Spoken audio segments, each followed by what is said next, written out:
Hello and welcome to my very first video in my already long life. Just this time it has happened. The radio transmitter on my car key has broken suddenly. So I examined and repaired it. Now I'm giving you my latest tip for repairing this radio transmitter in the ignition key for a central locking system. As I mentioned in another video, I could no longer use the remote control for my central locking system with neither of the car keys. I broke open both casings and measured the batteries with a voltmeter. They were completely flat. I was able to revive one of the two keys with a new recharging battery in a new clip-on key casing. This was because the old casing, which was welded shut and therefore had to be broken open, was no longer usable. However, something must have been broken in the other key because it consumed 3 milliamperes when measured at idle with a fully charged battery.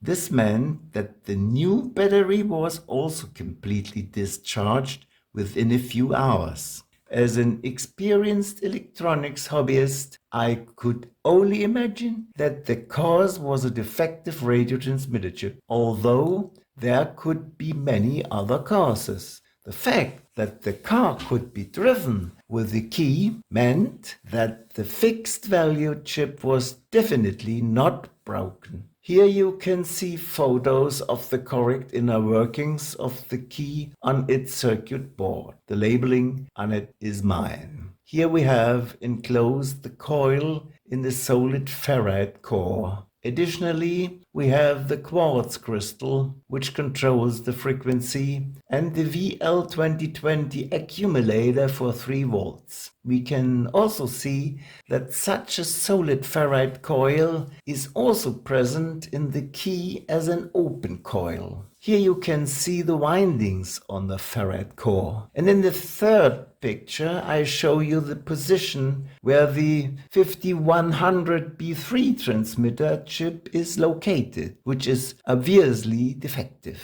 For testing purposes, I desoldered the coil and the chip. I cleaned the solder tags on the circuit board with desoldering braid. Now I could no longer measure any idle current on the circuit board. This confirmed my assumption that the transmitter chip was indeed broken. This is what the circuit board looks like now, ready for the insertion of a new radio transmitter. To check, I soldered 2 extensions to the battery onto the circuit board. I was able to use a 3.7 volt battery from a torch. This allowed me to accurately measure the open circuit current of around 3 milliamperes. So 20 milliamperes flow for an hour at 20 milliampere hours. Then it's over. After a few hours, it's completely finished. I ordered the transmitter chips from China. Where else? After 2 weeks of patient waiting, the bag arrived here. They could only deliver a minimum of 5 pieces from there. Now it is important to solder this mini construction back on. I do this with the help of a large magnifying glass and a soldering iron with a very thin tip, which is supplied with this item for screwing on. Now it is important to solder this mini construction back on.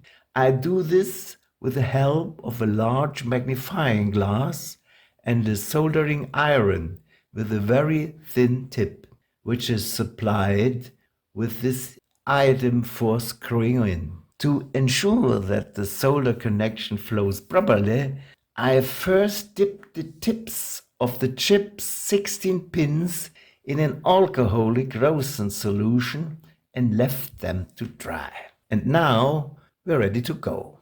It is best to align the chip so that you can work well with the soldering iron and then stick it on with a thin strip. I then try to place it on the circuit board with tweezers.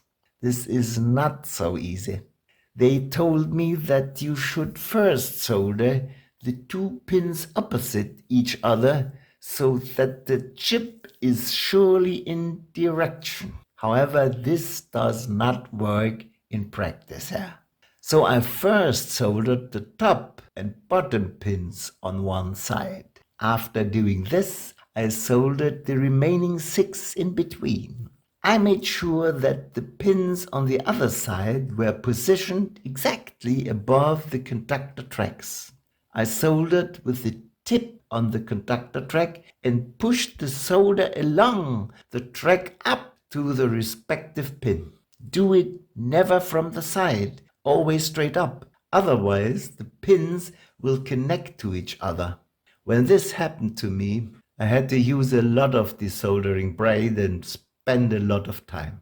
Once everything was in place and I had checked it visually, I connected the battery. What I have shown you here should be possible with all radio keys from different manufacturers if they have used the TDA 5100 B3 or B2 transmitter or similar types. It doesn't matter if they are rechargeable or regular batteries. My problem was very specific in that the transmitter in the key broke. In this context, I also investigated whether these rechargeable keys could be charged outside the car. On the internet, the charging station for a toothbrush is recommended for this purpose.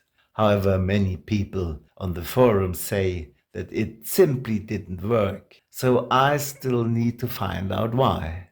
You will be informed in my second video. If you've seen a reference to the Arcus universe in between, that's from my personally. That is my concern.